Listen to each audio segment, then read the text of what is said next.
Hola, locuras. Hola, locuras. Hoy día igual estamos con mi prima.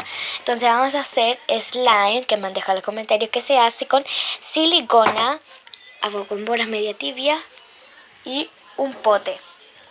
Sí. Anda a llevarle el celular a mi mamá, por favor. Está sonando. Entonces la mandé a pasarle el celular a mi mamá, que la estaban llamando. Y como ven, aquí ya le eché porque mi prima le pasó a echar, pero no es nada más que esto. Ahí, entonces le echamos agua con bórax, o sea, con bórax con bicarbonato.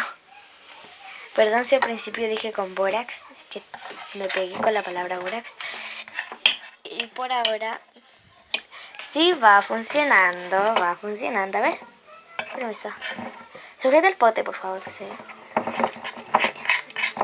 ¿Ven qué se está haciendo? ¿Cierto que se está haciendo? Pero hay que pintarlo. No, pintarlo no es necesario. Y ahí está. Ay, huele. ¡No lo toques! No hay que tocarlo aún, no hay que tocarlo bien. Está bien.